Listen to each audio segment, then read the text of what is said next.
Hello, this is a little summary of what we did in lesson one if you had missed a lesson. So, foundation science lesson one, we're going to look at three major things. And the first one is to define the system in science. And we'll look at what open and closed systems are. We'll learn how to differentiate whether a system is living or non-living. And we'll also look at the criteria for a living system. How do we actually define or categorize a system as a living system? So when we talk about system in science, we're referring to a group of related elements that are functioning together or interacting with each other to produce a certain outcome or to achieve a certain task. So all the examples on the screens, you can see that we have a phone, which is a system. We have a pumping heart, which is a system. It could be a living one. The MTR system that we have is a system, a roller coaster. So anything can be a system, from your watch to your cell phone, to your laptop, to the screen projector. And in science, we also further classify systems into open and closed systems. Now, you might have touched on this in middle school. When we talk about open system, we're basically referring to systems that can exchange both matter and energy with the surrounding environment or with other systems. Because our world is basically consisted of two major things, which is matter and energy. Matter are physical that you can touch, and energy can't touch, but you can feel it, it can be transferred. And so when we say a system is open, we mean that the matter and the energy within the open system can be exchanged with other system and the surrounding environment. However, if we have a closed system, we're basically saying that the system itself is closed in a way where matter will be contained within the system. The matter in the system shall not be leaving or entering the system. Only energy can be exchanged. Only energy can leave the system. Only energy can enter into the system, not matter. So that is a major difference between open and closed systems. We'll use this concept or use this idea of system, open and closed system throughout the year of science. You use it in chemistry, especially you're going to use this in physics. So that's why I kind of want to get it out of the way and make sure we're all on the same page before we move on. Now, in biology, we're interested in the study of living systems only.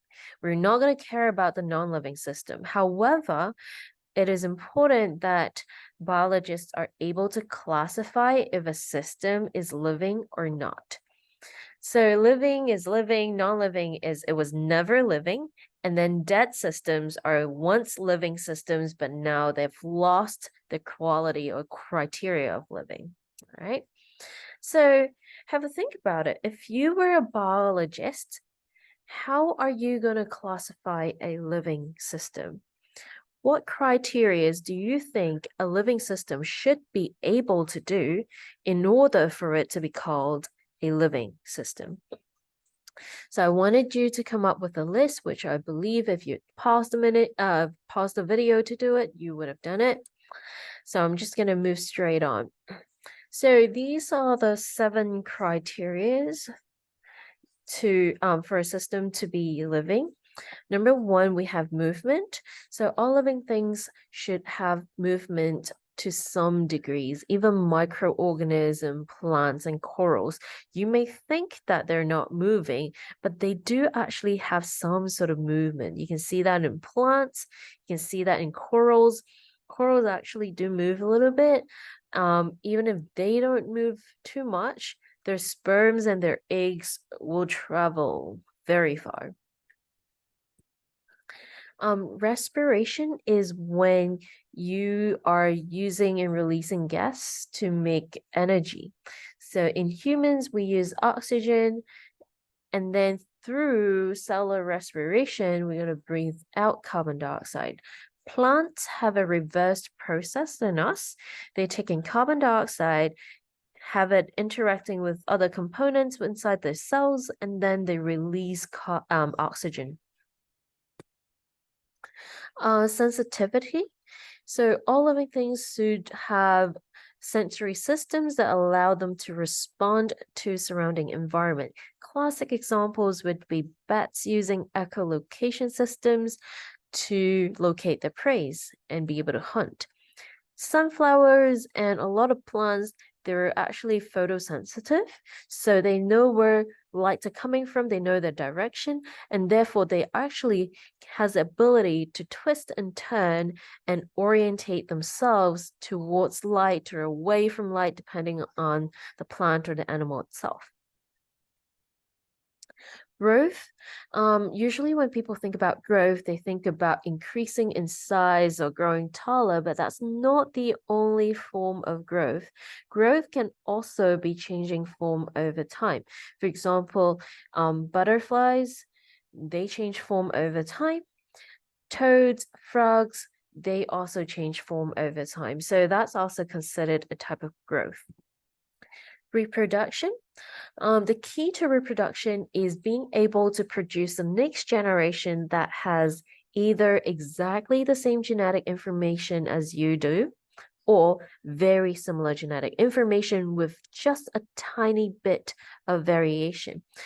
For us humans, we produce the next generation that are very similar with a tiny bit of variations. For some plants, if they do asexual reproduction, they produce offsprings that are completely genetically identical to themselves. Excretion.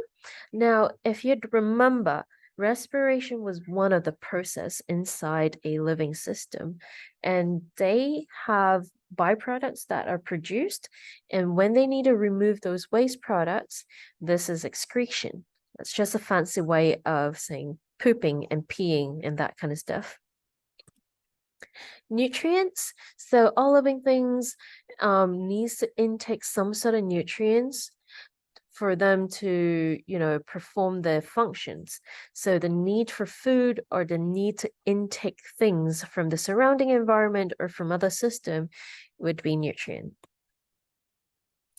Now, if you think about it, a bushfire can actually meet all of the criteria that we've just mentioned.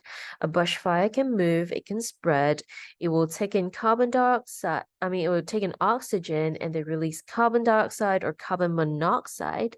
So that's respiration. They're sensitive to the environment.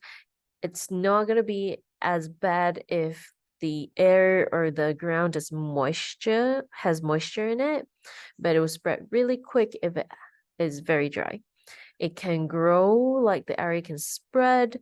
Reproduction wise, you can start a fire. One fire can produce another. Excretion, they leave behind ashes as they go, and they take in wood and other organic material to burn.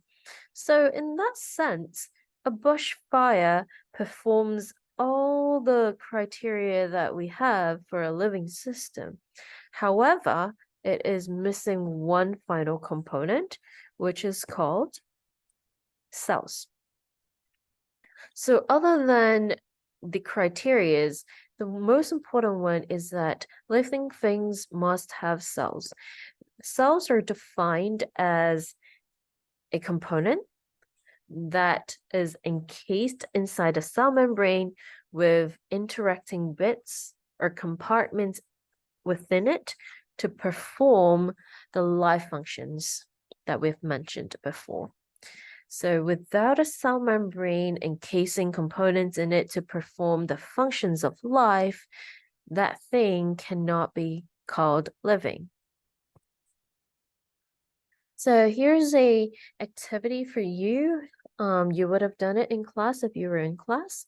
A virus says living or non-living. Now, I have provided you with background information on viruses.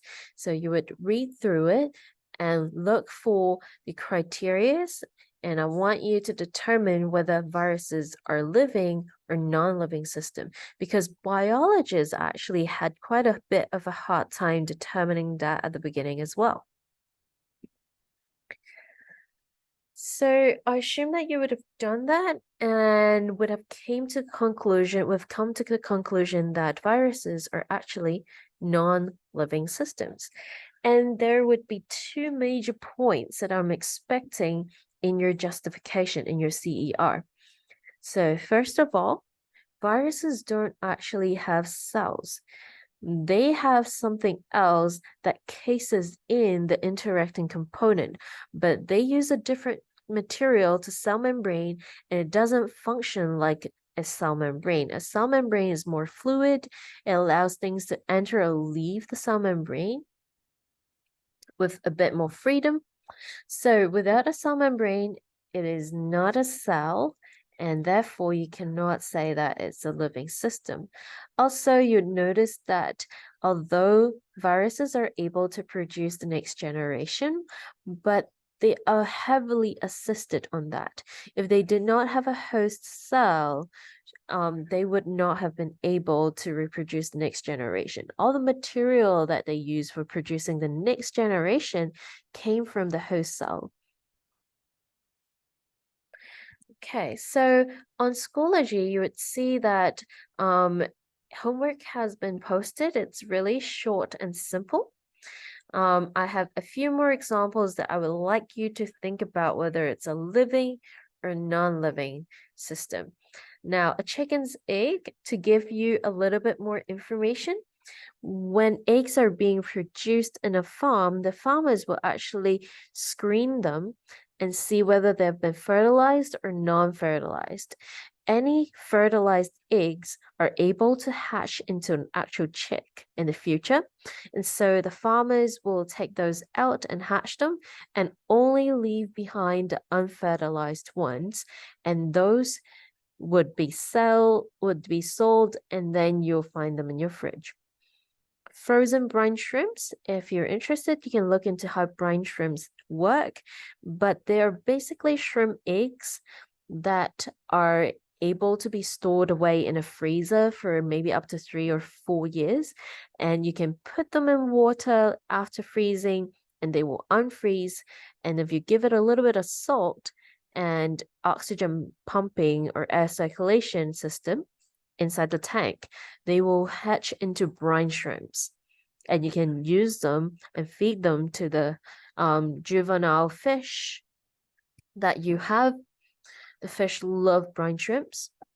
Bacteria, I don't think really needs to explain it. The last one, vegetative men on supporting system. So if we say a vegetative man on a life support system, it means that the man is not able to carry out the heart pumping function or the lung breathing function. So it relies on an external heart and an external lungs to help him do that. And the man would have no brain activity at all and would die immediately if you unplug him. So I would like you to think about whether he is alive or not, just according to biology definition. We're not going to bring ethics and moral into this, all right? So I think that's about it for lesson 1. Hopefully you're able to catch up if you've missed the lesson. Bye.